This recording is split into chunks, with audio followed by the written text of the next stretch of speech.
चलिए next heading डालिए इसमें एलिप्स। आज अपन एलिप्स डिस्कस करेंगे। तो नेक्स्ट हेडिंग है ellipse.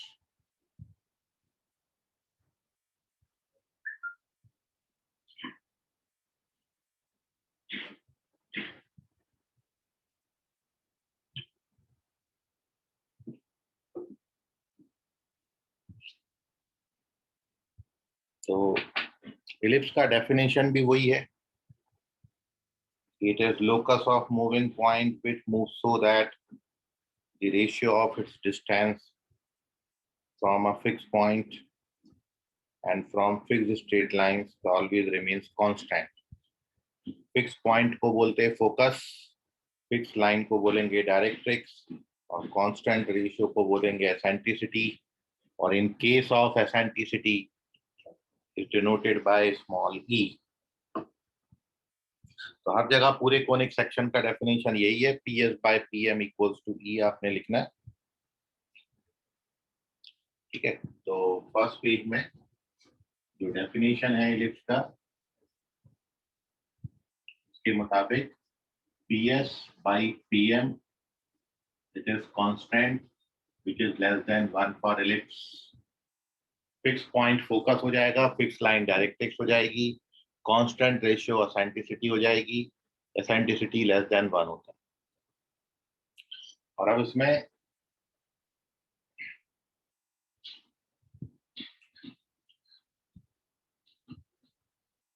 Standard equation of ellipse is x square upon e square plus y square upon b square equals to 1। But यहाँ पर जो b स्क्वायर है वो एक्चुअली b स्क्वायर नहीं होता, उसकी वैल्यू इतनी होती है। और हम चूंकि स्टैंडर्ड एलिप्स की बात कर रहे हैं तो स्टैंडर्ड और कॉन्जुगेट में फर्क केवल इससे डिसाइड होगा। यदि x के अपॉन का नंबर y के अपॉन के नंबर से बड़ा है तो एलिप्स जो है वो स्टैंडर्ड बनेगा। और ये फॉर्मूला का डेरिवेशन भी आप देख लीजिए, क्योंकि तो उसमें एक बात ये निकल के आएगी कि ये B square is equals to ये कैसे आता है पॉइंट। तो आपको ये बताया था एलिप्स का इक्वेशन बनाने के लिए हमेशा किसी भी कर्व की इक्वेशन आपने बनानी है तो हमने ये पॉइंट को फिक्स कर दिया है, ए कॉमा 0 बोलेंगे और इसको आगे चल के अपन फोकस बोलेंगे। सबसे पहले हम फोकस निकाल रहे हैं और साथ में इसका डायरेक्ट्रिक्स का इक्वेशन निकाल रहे हैं। तो ये मैंने दो कोऑर्डिनेट सपोज कर लिए, इसको मैंने जेड, इसको ए और इसको एस से डिनोट किया है। और सबसे पहले अल्फा बीटा निकाला जाता है। तो अल्फा बीटा निकालने के लिए डेफिनेशन का यूज करेंगे, क्योंकि एलिप्स के सरकमफेरेंस पे कोई भी पॉइंट है उसका फिक्स पॉइंट से डिस्टेंस और फिक्स लाइन से डिस्टेंस का रेशियो E:1 होता है। ये तो इसमें सबसे पहले आपने इंटरनल सेक्शन का फॉर्मूला लगाना है। सेक्शन फॉर्मूला लगाओगे तो ई बीटा से मल्टीप्लाई होगा, 1 अल्फा से मल्टीप्लाई होगा डिवाइडेड बाय E+1 और इसको हम ए से इक्वेट करेंगे। और सिमिलरली जो दूसरा वर्टेक्स है एलिप्स का, यहाँ पर ये एस जेड को E:1 के रेशियो में ही एक्सटर्नली डिवाइड करता है। तो यहाँ पर एक्सटर्नल सेक्शन का फॉर्मूला लगेगा, इसको -a से इक्वेट करेंगे। तो वी गेट टू इक्वेशंस। एक हमको मिलता है alpha plus e beta is equal to a plus a, और दूसरा इक्वेशन मिलता है minus alpha plus e beta is equal to minus a e plus a. और जब आप इन दोनों इक्वेशंस को सॉल्व करेंगे तो आपको अल्फा का वैल्यू ए ई और बीटा का वैल्यू ए बाई ई मिल जाता है। देयरफॉर आपको फोकस मिल गया ए ई कॉमा 0 और डायरेक्ट्रिक्स की इक्वेशन मिल गई x equals to a by e। And once you get the focus and directrix, हमेशा किसी भी कोनिक का इक्वेशन निकालने के लिए दो चीज रिक्वायर्ड है, आपको उसका फोकस मिल जाए और डायरेक्ट्रिक्स मिल जाए। इस तरीके से हमने फोकस और डायरेक्ट्रिक्स निकाल लिया। And once we get focus and directrix then we use this definition PS is equal to E into PM, ये कंसेप्ट का यूज करेंगे by the definition. P is any point on to the ellipse, तो P आपका कोई भी point है ellipse पर x, y, और P से इस लाइन पे जो परपेंडिकुलर का लेंथ PM। तो जब P का फोकस से डिस्टेंस निकालेंगे तो डिस्टेंस फॉर्मूला से ये x माइनस ए का स्क्वायर प्लस वाई स्क्वायर आता है, और E इंटू PM का जो लेंथ हो जाएगा, यदि आप यहाँ से परपेंडिकुलर ड्रॉ कर देते हो तो टोटल लेंथ सेंटर से यहाँ तक का बीटा है, बीटा मतलब A बाई E है, तो OZ का लेंथ A बाई E होगा। OZ में से ये x को सब्ट्रैक्ट कर देंगे, तो ये आता है A by E minus x, ये E इंटू PM की वैल्यू आती है। E को अंदर मल्टीप्लाई करके ब्रैकेट को ओपन कर दीजिए, और जब आप ब्रैकेट ओपन करोगे तो A माइनस EH बनेगा, स्क्वायर कर दिया, एंड फॉर्मूला लगाएंगे 2AEX A square E square plus y square is equal to A square plus E square X square minus 2AEX, तो ये कैंसिल हो जाते हैं और आप केवल ट्रांसफर करना है, तो एक्स स्क्वायर वाला टर्म इधर पर लाएंगे और आप डिवाइड कर दीजिए, so then you get the equation of ellipse. तो अब आप देखते हो कि यहाँ पर एक्चुअली बी स्क्वायर नहीं बनता, बी स्क्वायर की जगह पर ये बनता है, तो वेयर हमने यहाँ पर बी स्क्वायर बराबर a square 1 minus e square माना, इसको मैं बी स्क्वायर से रिप्लेस कर दूँ, तो ये इक्वेशन बनती है एलिप्स की स्टैंडर्ड फॉर्म में। दो स्टेप में बनाया है।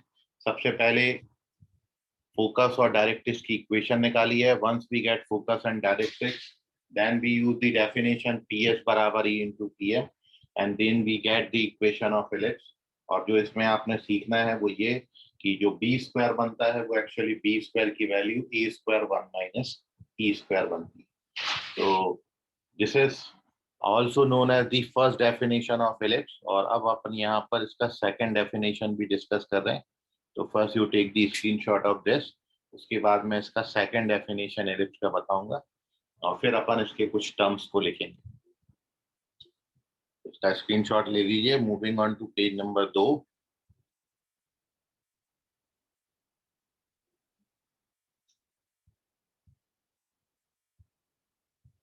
पेज नंबर 2 पे अपन डिस्कस कर रहे हैं second definition of an ellipse.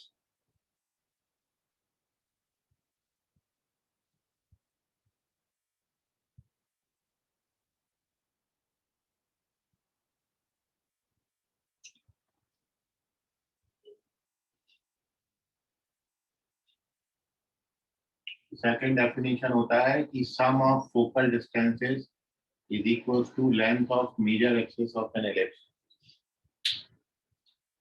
Ellipse पे जो दो फोकल डिस्टेंसेस हैं, PS का मतलब पॉइंट P का पहले फोकस से डिस्टेंस, और PS डैश, चूंकि ये इलिप्स है, सिमेट्रिक है, यहाँ पर दो डायरेक्ट्रिक्स होंगे, दो फोकस होते हैं, इस फोकस को अपन S डैश से डिनोट करेंगे। तो दोनों फोकस से डिस्टेंसेस का जो सम होगा किसी पॉइंट का, P is any point on the circumference of the ellipse, और इन दोनों डिस्टेंसेस का sum length of major axis of an ellipse होता है। तो कभी भी आगे से आपको दो डिस्टेंसेस का सम कांस्टेंट दिया हो तो उसका लोकस हमेशा एलिप्स बनेगा, और इसको अपन यहाँ पर अभी वेरीफाई कर रहे हैं। This is second definition of an ellipse. तो PS का वैल्यू आपने अभी निकाला, ये जो PS है वो E इंटू PM के बराबर होता है, और E इंटू PM की वैल्यू आपने ये निकाली थी, और इस E को अंदर मल्टीप्लाई कर दोगे तो ये PS का जो डिस्टेंस आता है वो E इंटू PM आता है। PS डैश की जो वैल्यू है वो E इंटू PM डैश आती है, तो ये E into A by E minus x, और ये E into A by E plus x आता है। When you open the bracket, so this gives you this, ये कैंसिल हो जाएंगे और इस तरीके से we get to it। तो ये वेरीफाई कर दिया, और इस रिजल्ट को आपने याद रखना है, और इसको second definition of an ellipse भी बोलते हैं कि sum of two focal distances is equal to the length of major axis of an ellipse. यहाँ पर 2a को हम मेजर एक्सिस की लेंथ बोलेंगे। तो ये सेकंड डेफिनेशन है एलिप्स का।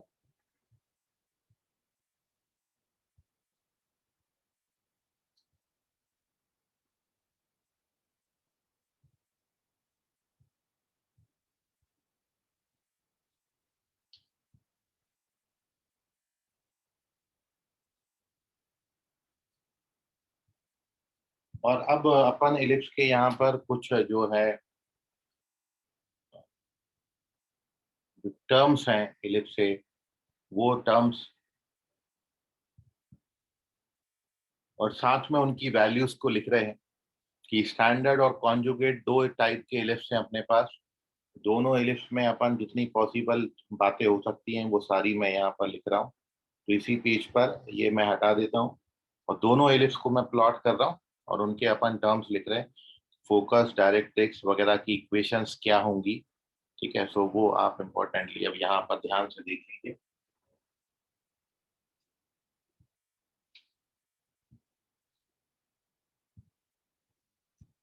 तो दो स्टैंडर्ड एलिप्स हैं, मतलब दो ही कर्व हैं। एक को अपन स्टैंडर्ड बोलेंगे क्योंकि ये होता है x square upon a square plus y square upon b square equals to 1, और यहाँ पर हमारा ए ग्रेटर देन बी है। और दूसरा एलिप्स का इक्वेशन भी बिल्कुल वही लिखा जाता है, बट यहाँ पर ए जो है वो बी से छोटा है। इसको स्टैंडर्ड एलिप्स बोलेंगे। और स्टैंडर्ड शेप जो है वो इस तरीके से हॉरिजॉन्टल दिखेगी। ये दो डायरेक्ट्रिक्स हैं, दो फोकस हैं, दो वर्टिक्स हैं। वर्टिक्स को ए और ए डैश से डिनोट करेंगे, फोकस को एस और एस डैश से डिनोट करेंगे। ये जेड और ये जेड डैश है, दो डायरेक्ट्रिक्स। और ऐसे ही कॉन्जुगेट एलिप्स की आप बात करोगे तो ये वाई एक्सिस के अलाउंग बना होता है। यहाँ पर ये दो डायरेक्ट्रिक्स हैं, ये दो फोकस हैं इसके एस और एस डैश, ये वर्टेक्स हैं ई डैश और ई, और यहाँ पर जेड और जेड डैश आपको। तो स्टैंडर्ड एलिप्स और कॉन्जुगेट एलिप्स दोनों में सबसे पहले जो बातें हैं वो है रिलेशन बिटवीन ए बी और ई। तो ये हमेशा इंपॉर्टेंट आप ध्यान में रखना कि ये तो आपका डायग्राम हो गया, ये इक्वेशंस हो गई, और उसके बाद अपन यहाँ पर लिख रहे हैं रिलेशन बिटवीन ए बी और ई। तो हमेशा याद रखें छोटा वाला नंबर को हमेशा 1 - e², जो छोटा होगा वो इस तरफ आएगा, बड़ा वाला इधर। ऐसे यहाँ पर ए छोटा है इसलिए रिलेशन होगा ए स्क्वायर बराबर बी स्क्वायर 1 - e²। तो ये relation between a b and e होता है। उसके बाद ये सर्कल का सेंटर, सेंटर ओरिजिन पर होता है, इसको अपन सी से डिनोट कर देते हैं 0 0। ये सेंटर है, यहाँ पर ये सेंटर है, यहाँ भी सेंटर का कोऑर्डिनेट, दोनों भी इलिप्स में सेंटर का कोऑर्डिनेट हमेशा 0 0 होता है। उसके बाद कोऑर्डिनेट ऑफ फोकाई क्या है, कोऑर्डिनेट ऑफ फोकाई जो होता है, दो कोऑर्डिनेट है plus minus a E comma 0, यहाँ 0 कॉमा प्लस माइनस बी, क्योंकि ये वाई एक्सिस पर है। उसके बाद end points of L R, latus rectum के एंड पॉइंट्स, तो वो plus minus a comma plus minus b square by a होता है, और यहाँ पर plus minus a square by b plus minus b e. तो जितने भी पॉइंट बन सकते थे वो मैंने लिखे हैं, सेंटर लिखा है, वर्टेक्स के कोऑर्डिनेट आप लिख सकते हो। यहाँ पे कोऑर्डिनेट ऑफ वर्टाइसेस,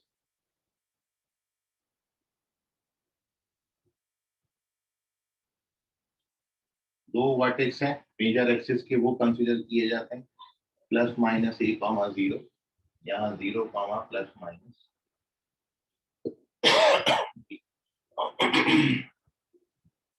तो इसका स्क्रीनशॉट ले लीजिए।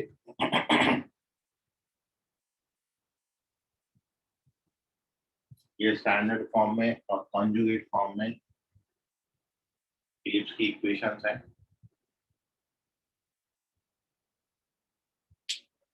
हर जगह बिल्कुल वैसे ही है। पेज नंबर 3 पे चलते हैं, कुछ और बातें लिखेंगे।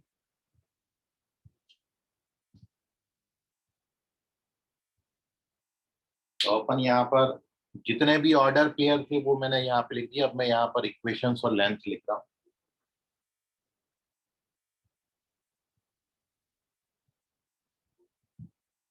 तो अपन यहाँ पर सबसे पहले इक्वेशन लिखेंगे एक्सिस की। दो एक्सिस हैं, मेजर या फिर माइनर एक्सिस।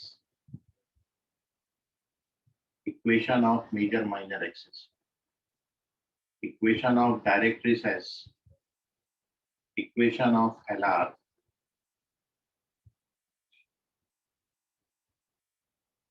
वही टर्म्स है सारे। और उसके बाद length of major and minor axis,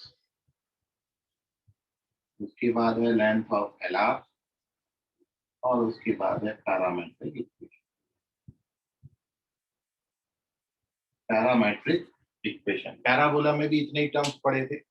अब देखिए दोनों एलिप्स में जब आप जाते हो तो कितना कितना इनमें चेंजेस आता है, वो अपन यहाँ पर मेंशन कर दे रहे हैं। तो सबसे पहले आप यहाँ पर लिख रहे हैं मेजर और माइनर एक्सिस की इक्वेशन। यहाँ पर मेजर एक्सिस एक्स एक्सिस है, उसका इक्वेशन y इक्वल्स टू 0 होता है, और minor axis x equals to 0 है। यहाँ पर पलट जाएंगे, यहाँ पर y एक्सिस मेजर एक्सिस है, x एक्सिस माइनर एक्सिस है। डायरेक्ट्रिक्स की इक्वेशन x बराबर plus minus a by e, यहाँ y बराबर plus minus b by e. उसके बाद इक्वेशन ऑफ LR, x बराबर प्लस माइनस ए, y बराबर प्लस माइनस बी ई। उसके बाद length of major and minor axis, तो 2a मेजर एक्सिस का लेंथ, माइनर एक्सिस का लेंथ 2b, यहाँ 2b, 2a। Length of LR 2b square by a, और 2a square by b होता है length of LR। Parametric equation दोनों के same है, a cos theta b sin theta. Parabola पे कोई पॉइंट लेना हो, थीटा पैरामीटर है, यहाँ पे भी वही लेते हैं, a cos theta b sin theta, theta यहाँ पे भी पैरामीटर। तो ये पैरामेट्रिक इक्वेशंस हो गए इलिप्स के, और पैरामेट्रिक कोऑर्डिनेट भी इनको आप बोल सकते हो। तो इतने टर्म्स हैं जो कि आपने याद रखने हैं एलिप्स में, ठीक है। बहुत ज़्यादा कोई चेंजेस नहीं आता है स्टैंडर्ड और कॉन्जुगेट जाने से, बस स्टैंडर्ड में ध्यान रखेंगे सारा कुछ एक्स एक्सिस पे है, और कॉन्जुगेट इलिप्स में सारी बातें जो हैं वो वाई एक्सिस पे आपको मिलती है। तो इसका स्क्रीनशॉट ले लीजिए। और अब अपन यहाँ पर इसमें एक बात और देख रहे हैं कि जब हम इसके सेंटर को अल्फा बीटा से, सॉरी ओरिजिन से शिफ्ट करेंगे अल्फा बीटा पे, जब ओरिजिन को मतलब सेंटर को अल्फा कॉमा बीटा पे शिफ्ट करेंगे तो कितना कितना कहाँ कहाँ चेंजेस आता है। वही सारे चेंजेस हैं, आपको बताया है कि यदि आप शिफ्टिंग करते हो तो याद रखना है आपने कि आपके जितने ऑर्डर पेयर हैं उनमें एक्स कोऑर्डिनेट में अल्फा, वाई कोऑर्डिनेट में बीटा ऐड हो जाएगा। जितनी भी इक्वेशंस हैं उनमें एक्स को एक्स माइनस अल्फा से, वाई को वाई माइनस बीटा से रिप्लेस कर देंगे। और तीसरा, जितनी भी लेंथ है उनमें ये कोई चेंजेस नहीं आता, और ये सब्स्टिट्यूशंस जो है हर जगह बिल्कुल सेम है। इसको मैं लिख देता हूँ पेज नंबर 4 पर।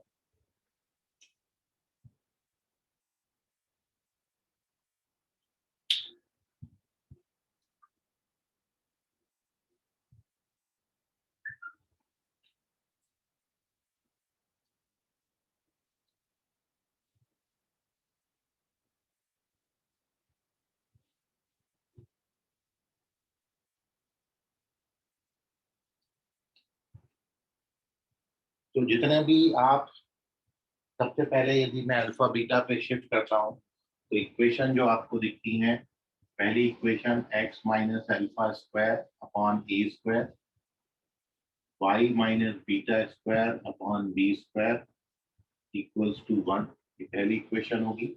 और यहाँ पर हम a ग्रेटर देन b लिखेंगे स्टैंडर्ड एलिप्स के लिए। दूसरे का भी इक्वेशन बिल्कुल सेम रहता है, कहीं कोई फर्क नहीं आता, सेम इक्वेशन है। फर्क पड़ता है तो बस इसे क्वांटिटी से, यहाँ पर a b से छोटा हो। और अब यदि ये दो इक्वेशंस के आप सेंटर्स को अल्फा बीटा पे शिफ्ट कर दे रहे हैं, इक्वेशन में इतना चेंज आएगा, ये इक्वेशन में चेंज आता है। दूसरा, जितने भी ऑर्डर पेयर का मतलब सेंटर का कोऑर्डिनेट हो गया, फोकाई के कोऑर्डिनेट हो गए,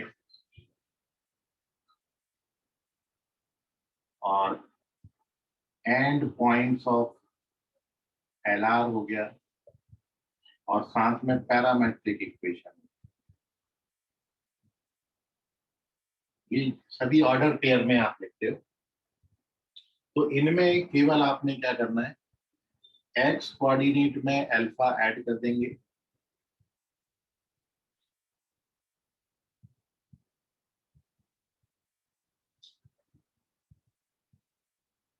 एक्स कोऑर्डिनेट प्लस अल्फा, और जो वाई कोऑर्डिनेट बनेगा वो वाई कोऑर्डिनेट में आपने बीटा ऐड कर देना,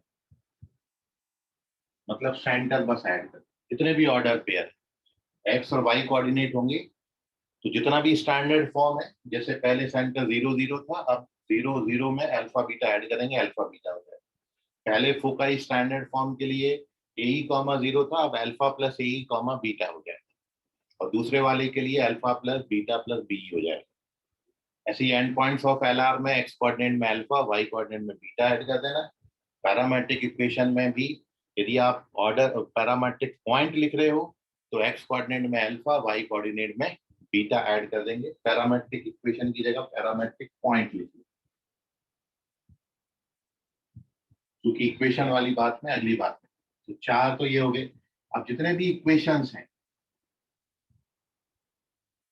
इक्वेशन मतलब डायरेक्ट्रिक्स की इक्वेशन हो गई, एक्सिस की इक्वेशन हो गई, दोनों डायरेक्ट्रिक्स के इक्वेशन हो गए, और LR की इक्वेशन हो गई। जितने भी ये इक्वेशंस हैं, इन इक्वेशंस में आप x को x माइनस अल्फा से रिप्लेस कर देंगे और y को y माइनस बीटा से रिप्लेस कर देंगे, जितने भी इक्वेशंस आते हैं। तो आपको सारे इक्वेशंस के मिल जाएंगे। ये सब्स्टिट्यूशन पैराबोला, एलिप्स, हाइपरबोला सब जगह सेम ही है। मतलब जैसे पहले एक्सिस की इक्वेशन आप y बराबर 0 लिखते थे, अब y माइनस बीटा बराबर 0 लिखेंगे। x बराबर 0 लिखते थे, अब x माइनस अल्फा बराबर 0 लिखेंगे। डायरेक्ट्रिक्स का इक्वेशन x बराबर प्लस माइनस ए बाई था, अब यहाँ पर x माइनस अल्फा बराबर प्लस माइनस ए बाई और y माइनस बीटा बराबर plus minus b by. LR की इक्वेशन x बराबर प्लस माइनस ए लिखी थी आपने, अब x माइनस अल्फा बराबर प्लस माइनस ए और y माइनस बीटा बराबर प्लस माइनस बी लिखेंगे। तो डायरेक्ट्रिक्स की इक्वेशन में इतना चेंज है। और जितनी भी लेंथ है, लेंथ आपकी दो ही है, एक तो मेजर माइनर एक्सिस की लेंथ है, मेजर और माइनर एक्सिस की लेंथ, और दूसरा लेंथ ऑफ LR। तो इनमें कोई भी चेंजेस नहीं आता, आप कहीं भी शिफ्ट करते रहें, there is no change.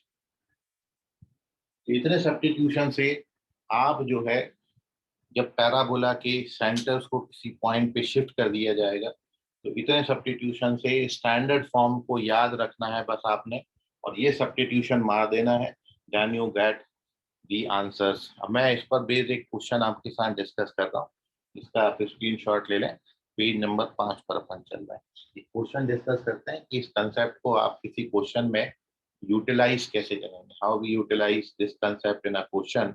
So here we discussed one question based upon this concept, and the question is,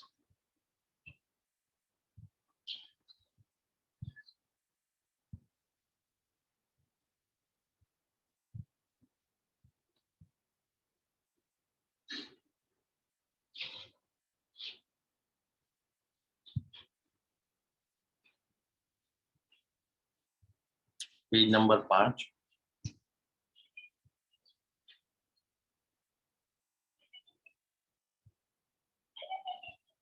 question है इसमें, find eccentricity coordinate of foci.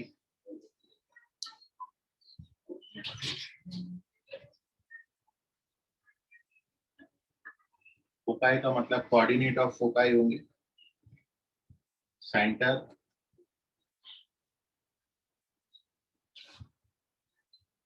Length and equation of axis,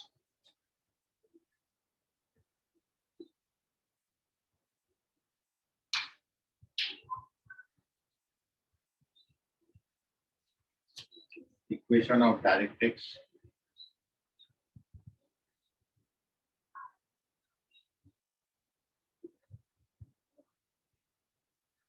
and length of LR for ellipse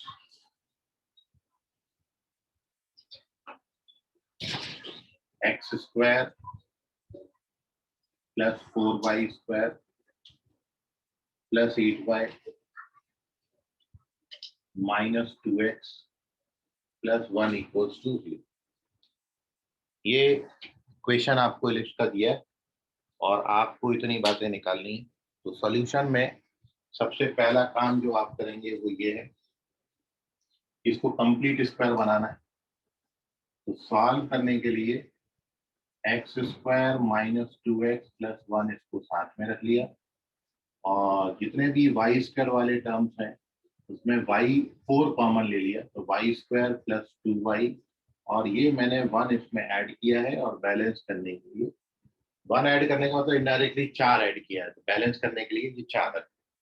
और अब इस 4 से divide करोगे तो ये standard form में आ जाता है x माइनस 1 का square upon 2 square y plus 1 का स्क्वायर अपॉन 1 का स्क्वायर। ये एलिप्स जो है ये आपका स्टैंडर्ड एलिप्स है क्योंकि a मोर देन b है, तो ये आपका स्टैंडर्ड एलिप्स है, इसको लिख लिया करो साइड में। अब सबसे पहली बात हम इसकी एसेंट्रिसिटी निकाल रहे हैं। तो एसेंट्रिसिटी के लिए कैलकुलेशन है छोटा वाला नंबर बी स्क्वायर बराबर बड़ा वाला number plus 1 minus b square होता है। And when you calculate this तो ई स्क्वायर 1 माइनस 1/4 आएगा। तो यहाँ से एसेंट्रिसिटी की जो वैल्यू है वो √3/2 है। तो एसेंट्रिसिटी डन। आप फोकाई निकालेंगे। तो फोकाई के लिए जो कोऑर्डिनेट है वो आपका अल्फा बीटा जो सेंटर है 1 comma minus 1, 1 comma minus 1 centre में ऐड हो जाएगा, तो ये 1 प्लस ए और माइनस 1 प्लस 0 बनेगा। तो अब ए का वैल्यू बस आपने लिख देना है। ए का वैल्यू जो है वो 2 है और ये आपने √3/2 निकाला, तो ए निकालोगे तो √3 आएगा। तो ये 1 प्लस माइनस √3 कॉमा माइनस 1, ए का वैल्यू √3। तो ये आपके फोकाई के कोऑर्डिनेट हो गए। उसके बाद सेंटर, सेंटर तो साफ साफ दिखता है। सेंटर का जो कोऑर्डिनेट होगा ये 1 कॉमा माइनस 1 पर सेंटर बना होगा।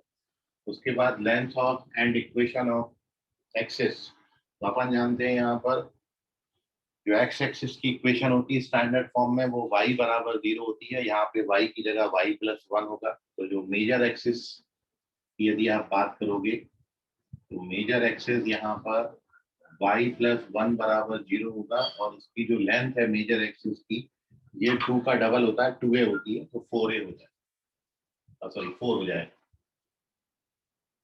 और यदि आप माइनर एक्सिस की इक्वेशन और लेंथ की बात करेंगे तो माइनर एक्सिस का इक्वेशन हो जाएगा x माइनस 1 बराबर 0 और लेंथ हो जाएगी इसकी 2b मतलब 2 हो जाएगी, 1 का डबल।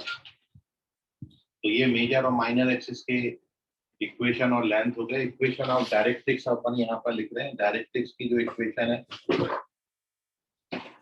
आप जानते हो x माइनस एल्फा बराबर प्लस माइनस ए पाई ये होता है। एल्फा का वैल्यू 1 है, प्लस माइनस ए का वैल्यू 2 और ये √3/2। तो x बराबर 1 प्लस माइनस 4/√3 है।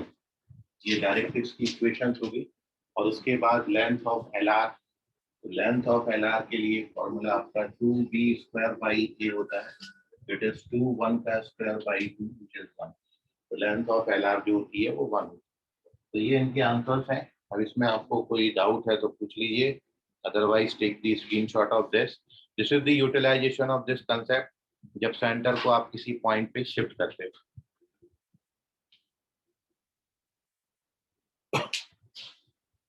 Moving on to page number 6।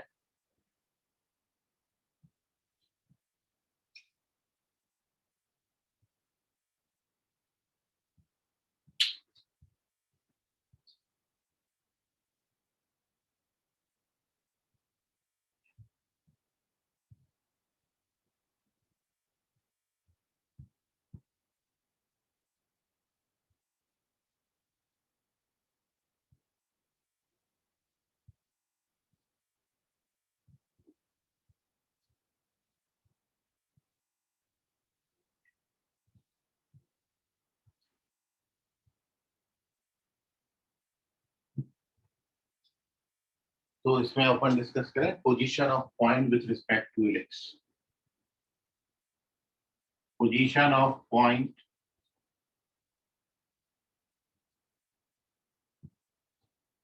With respect to an ellipse.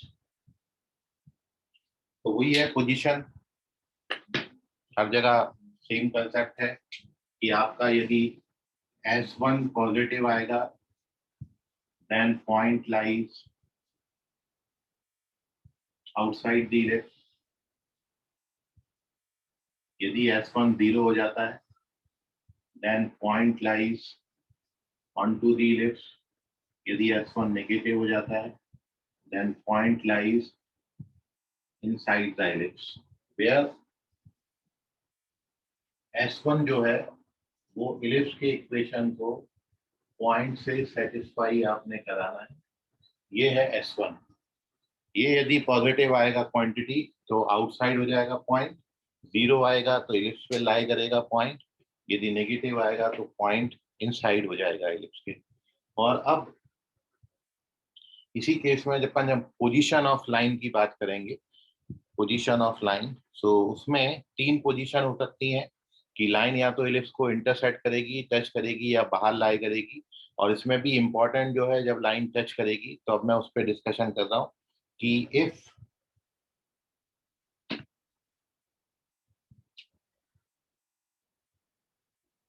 Line y बराबर mx plus c touches the ellipse x square upon a square y square upon b square equals to 1, then c square is equals to a square m square plus b square होता है। This is known as the condition of tangency। इसको अपन condition of tangency भी बोलते हैं। इसी line को ellipse को touch करने के लिए कंडीशन ऑफ टेंजेंसी। और ये बिल्कुल वैसे ही आएगा कि आप यहाँ पर y की जगह पर mx प्लस c लिख दें और x में क्वाड्रेटिक बनाए, उस क्वाड्रेटिक का डिस्क्रिमिनेंट 0 डाल दें, then you get this condition. ठीक है, हमेशा हर जगह यही करना है, सर्कल हो, पैराबोला हो, इलिप्स हो, हाइपरबोला हो, पॉइंट सॉरी लाइन सीधा कर्व में डालेंगे, x में क्वाड्रेटिक बनाएंगे और उस क्वाड्रेटिक का डिस्क्रिमिनेंट 0 ले लेंगे। So we get this condition c square बराबर a square m square plus b square. अब इसमें भी एक और इम्पोर्टेंट है कि लाइन यदि आपको Lx plus my plus n इस फॉर्मेट में दी हो तब कंडीशन ऑफ टेंजेंसी क्या होता है। यदि दूसरा ये है कि if line Lx plus my plus n equals to 0 touches this ellipse y square upon b square equals to 1, then condition of tangency is, यहाँ पर आता है n स्क्वायर बराबर a square l square plus b square m। यदि Lx plus मतलब general form में line दिया है Lx plus my plus n equals to 0, यदि ये लाइन इस इलिप्स को टच करती है तो condition of tangency is n square is equals to a square l square plus b square m square. और तीसरा, यदि लाइन आपका परपेंडिकुलर फॉर्म में दिया है, थर्ड केस अपन लिख रहे हैं कि if line x cos theta plus y sin theta equals to p touches ellipse x square upon a square y square upon b square equals to 1। यदि normal form में line इस ellipse को touch करती है c square, then p square is equal to a square cos square theta plus b square sin square theta. तो ये तीनों form में कंडीशन ऑफ टेंजेंसी याद रखें, ऑलमोस्ट सेम है बिल्कुल दिखने में। ठीक है, यहाँ पर भी कांस्टेंट p स्क्वायर बराबर होता है, यहाँ भी कांस्टेंट n स्क्वायर बराबर होता है, यहाँ भी कांस्टेंट c स्क्वायर बराबर होता है। तो तीनों कंडीशन इजीली आ जाती हैं, बट आप जनरल केस के लिए, नॉर्मल फॉर्म के लिए डायरेक्ट याद रखें तो आपको हेल्प होगा। तो these are the condition of tangency when a line touches the ellipse। Now after this we discuss different various forms of tangent। Condition of tangency आने के बाद वेरियस फॉर्म्स ऑफ टेंजेंट अपन लिख रहे हैं. So take the screenshot of this page. Moving on to the next page, number 7.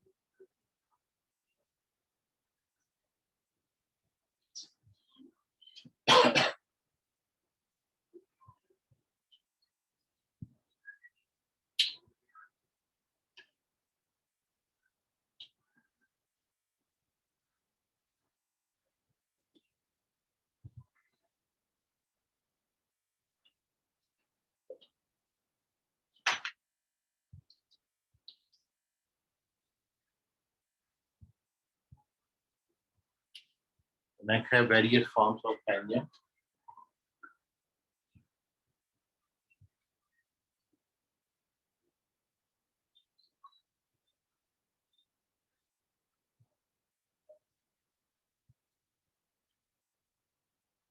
यहाँ पे form का नाम equation of tangent, point of contact.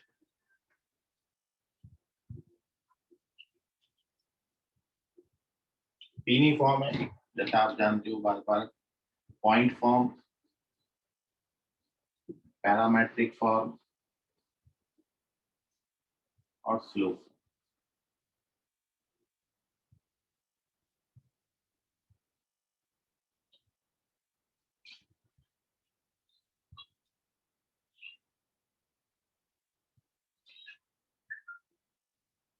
तो when point lies on the ellipse, जब पॉइंट एलिप्स पे लाई करेगा तो वही पॉइंट आपका पॉइंट ऑफ कांटेक्ट बन जाएगा.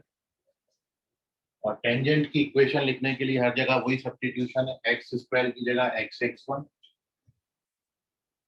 वाई स्क्वायर की जगह वाई वाई वन और कांस्टेंट की जगह कांस्टेंट लिखते हैं. ये पॉइंट फॉर्म में एलिप्स का टेंजेंट हो गया. अब यदि पैरामेट्रिक पॉइंट तो x1 y1 को अपन a cos theta b sin theta से रिप्लेस कर देते हैं. तो ये a cos थीटा जब लिखोगे तो this becomes x cos theta by a plus y sin theta by b equals to 1. और स्लोप फॉर्म में अभी आपने देखा था condition of tangency y is equals to mx plus minus the root over a square m square plus b square.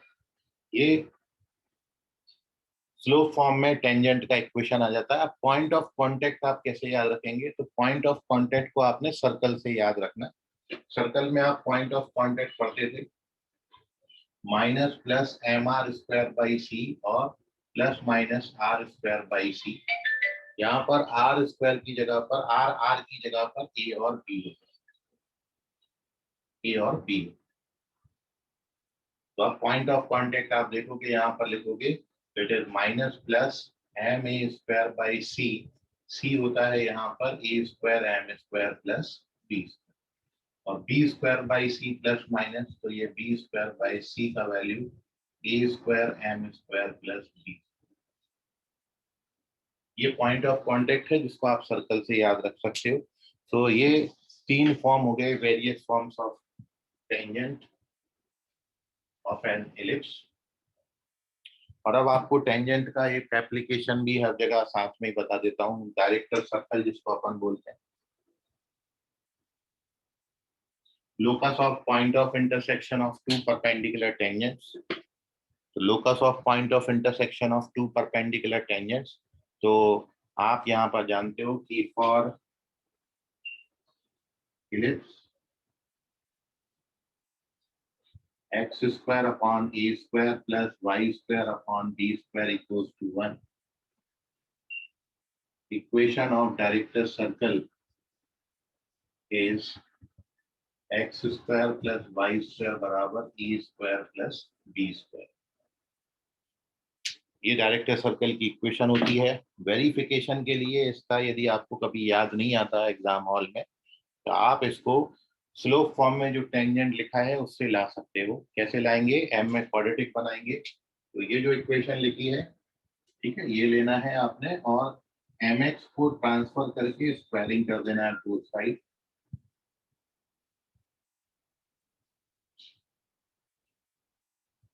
और उसके बाद आप इसको ओपन करेंगे तो y square m square x square minus 2m xy बराबर a square m square plus b square. M square को transfer कर दीजिए तो x square minus a square m square minus 2xy into m plus constant term बचे हैं y square minus b square. अब इसका जब आप डिस्क्रिमिनेंट जीरो करेंगे, सॉरी डिस्क्रिमिनेंट जीरो करोगे तो कंडीशन ऑफ टेंजेंसी आती है, वो भी एक्स में करने से आती है। अपन तो यहाँ पर इसकी बात कर रहे हैं। तो by definition of direct circle product of slope जो है वो -1 होगा, मतलब m1 m2 -1 होगा। तो प्रोडक्ट ऑफ स्लोप आता है वाई स्क्वायर सी बाई ये होता है x square minus e square, और इसको -1 से इक्वेट करेंगे तो we get our equation. Finally this becomes x square plus y square. इस तरीके से we get the equation of director circle, जो कि टेंजेंट के फॉर्म से ही आता है।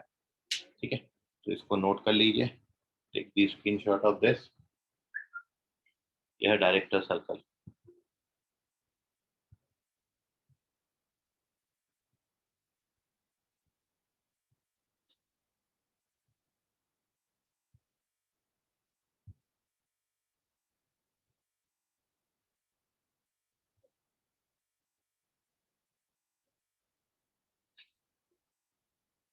और इसके बाद एक क्वेश्चन आपको दे रहे हैं, तो आप ट्राई करिए, क्योंकि मेनली थ्योरी तो आप पढ़ लेंगे, क्वेश्चन इंपॉर्टेंट है, वो जमना जरूरी है। पेज नंबर 8 पे चलते हैं।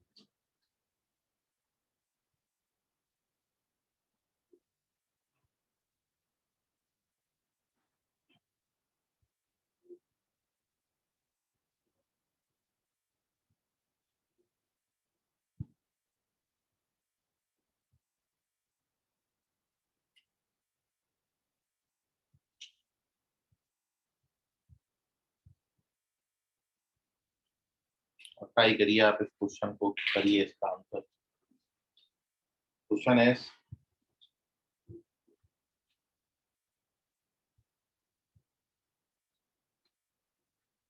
if line y is equals to 3x plus lambda touches the ellipse 9x square plus 5y square equals to 45, then lambda का वैल्यू कितना? ऑप्शन है 36, 45, 6 या फिर 15। Which one is correct?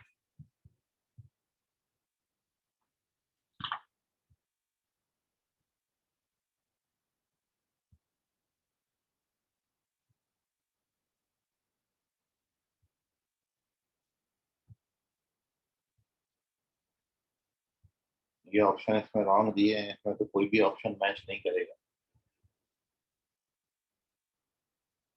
क्योंकि इसका आंसर 245 आता है, 54 आता है। यही करेक्ट आंसर है इसका।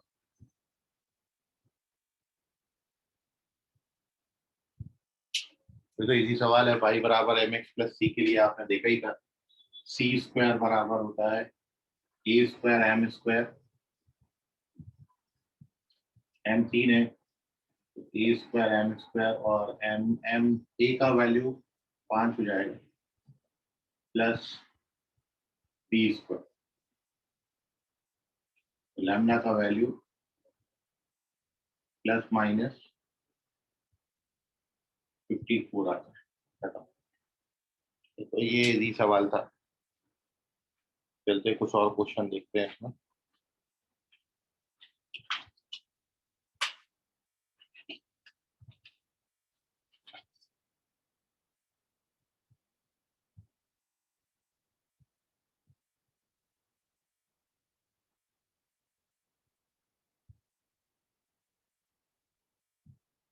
चलिए क्वेश्चन करिए।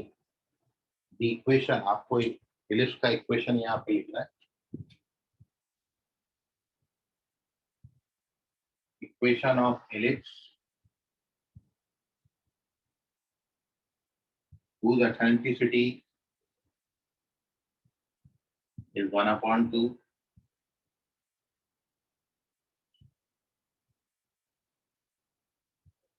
and vertices are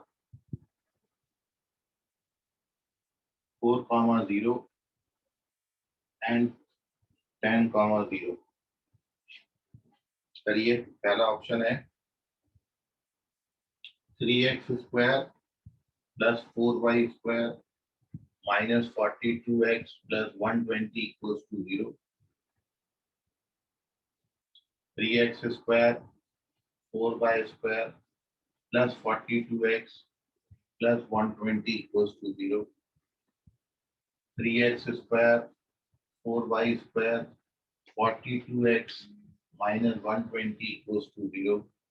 और 3x² plus 4y² minus 42x minus 120 equals to 0. Which option is correct?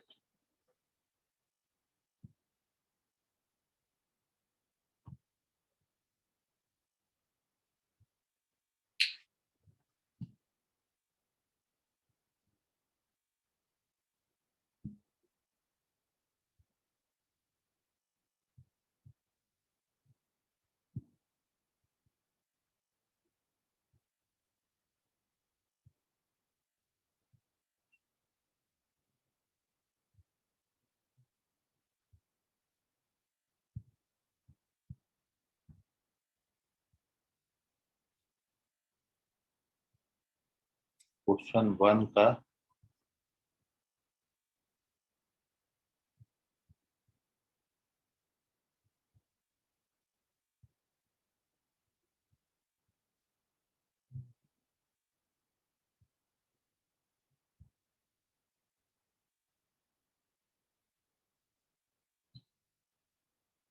Okay, तुक्कर संकेत करेक्ट है।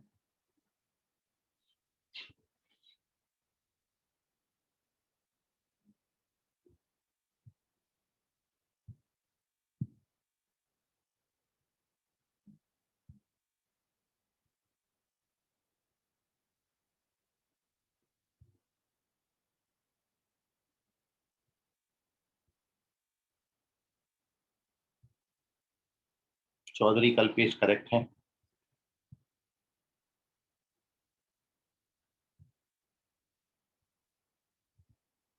तो देख लीजिए आप बाकी लोग। भाई ये दोनों एक्स एक्सिस पे हैं और ये दो फोकस हैं और ये दो वर्टाइसेस हैं। तो वर्टाइसेस का जो मिड पॉइंट होगा वो हमेशा सेंटर होता है। तो वर्टाइसेस का आप मिड पॉइंट निकालोगे तो आपको सेंटर का जो कोऑर्डिनेट मिलेगा, इसका मिड पॉइंट फॉर्मूला लगाएंगे तो 10 और 4 14 7, 0 मिलेगा। ये सेंटर है सर्कल का, क्योंकि वर्टेक्स का मिड पॉइंट जो है वो सेंटर होगा। और अब आपको इसका एसेंट्रिसिटी भी गिवन है और एसेंट्रिसिटी आपको पता है, सेंटर आपको पता है। उसके बाद आपको इसका बी का वैल्यू निकाल लेना। And once you get a b and eccentricity, ये सारी बातें आपको मिल जाएंगी तो आप इजीली फिर इलिप्स का इक्वेशन लिख सकते हो। तो सेंटर -7 0 हो गया।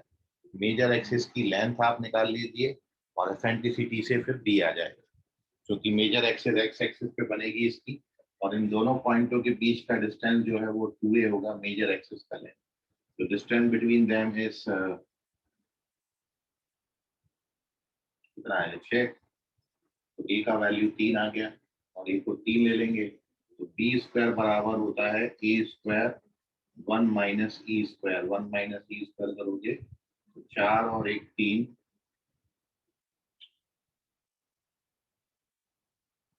27/4 आएगा। ये a² और b² अब आपके पास आ गया। तो रिक्वायर्ड इक्वेशन अब आपके पास हो जाएगी x -7 का स्क्वायर अपॉन b² और y -0 का स्क्वायर अपॉन b², 27/4 बराबर 1। इसको ओपन कर लेना, then you get the answer.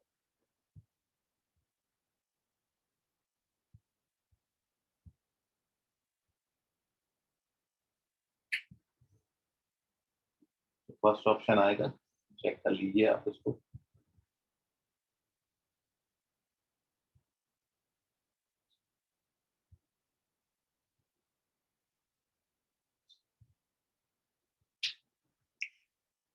चलते अगले क्वेश्चन की तरफ, एक और आप बनाइए, पेज नंबर 9।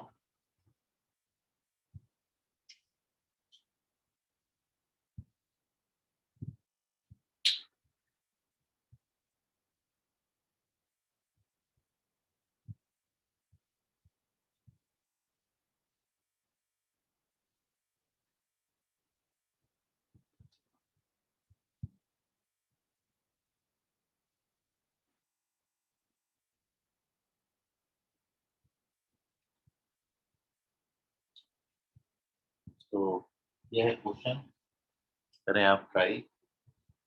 क्वेश्चन है the foci of ellipse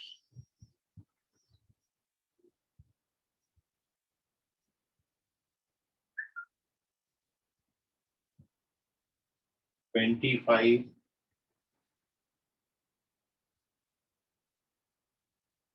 x plus 1 का स्क्वायर प्लस 9 y plus 2 का स्क्वायर इज इक्वल टू 225। पहला ऑप्शन है -1 2 -1 -6 -1 2 6 1 1 -2 1 -6 प्लस 1 प्लस 6।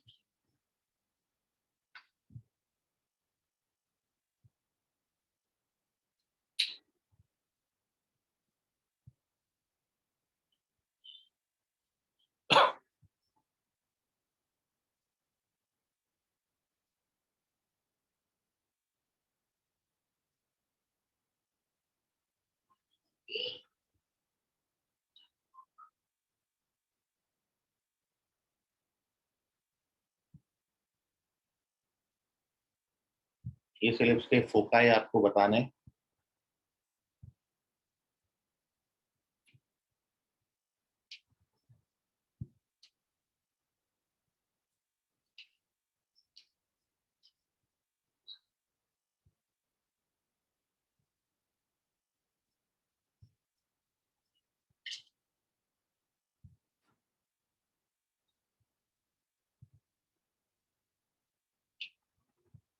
क्या चाहिए? हाँ,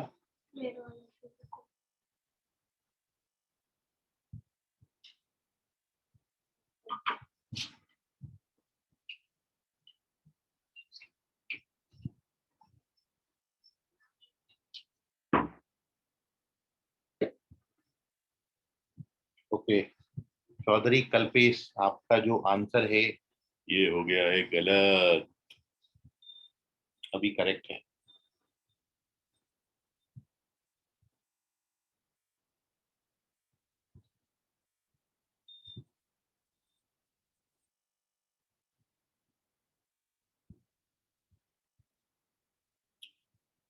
सुशांत ठाकरे करेक्ट है। और अब आप लोग देख लीजिए इसका आंसर और सॉल्यूशन। करेक्ट आंसर इसका फर्स्ट ऑप्शन है, और बड़ा इजीली आप इसमें बता सकते थे। और रीजन ये है क्योंकि आप जानते हो किसी भी इलिप्स में ये यदि आप इसको डिवाइड करोगे तो ये कॉन्जुगेट इलिप्स बनता है, x प्लस 1 का स्क्वायर बाई 9 और y प्लस 2 का स्क्वायर अपॉन 25, ये बनता है। ये कॉन्जुगेट इलिप्स है। और कोई भी इलिप्स में जो फोकाई है, फोकाई के मिड पॉइंट निकालोगे तो सेंटर बनेगा। और इसका जो सेंटर है -1 -2 पे, इसका यदि आप सेंटर देखोगे तो सेंटर इसका -1 -2 पे। तो मिड पॉइंट निकाल दो इन दो दो ऑप्शन के, जिससे -1 -2 आएगा, वो आपका आंसर है। यदि आप इन दोनों का मिड पॉइंट निकालते हो तो -1 नहीं बनता, एक्स कोऑर्डिनेट -1 नहीं बनता, एक्स कोऑर्डिनेट -1 नहीं बनता। एक ही ऑप्शन है जिसमें एक्स कोऑर्डिनेट -1, तो इसी के मिड पॉइंट निकालोगे तो सेंटर बनेगा। तो आप क्रॉस चेकिंग से कर सकते हो। बाकी एक्चुअल मेथड भी आपके पास है कि अब आप यहाँ पर फोकाई बताने के लिए हमको एसेंट्रिसिटी रिक्वायर्ड होगा। तो एसेंट्रिसिटी निकालोगे तो 3 स्क्वायर बराबर 5 square 1 minus e square, this implies E square बराबर 1 माइनस 9/25, तो ई का वैल्यू 4/5 आता है। और अब अपन जानते हैं फोकाई के कोऑर्डिनेट -1, -2 प्लस बीई होगा, क्योंकि कॉन्जुगेट इलिप्स है। तो ये -1, -2 प्लस बी का वैल्यू जो है वो आपका यहाँ पर 5 है, और ई 4/5 है। तो दिस इज -1, -2 प्लस-4।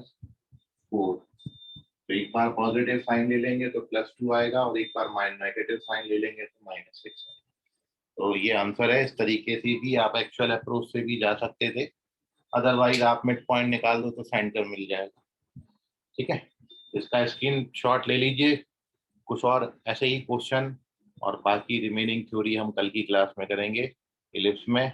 आज के लिए फिलहाल इतना। धन्यवाद, गुड नाइट, बाय, सब बातें।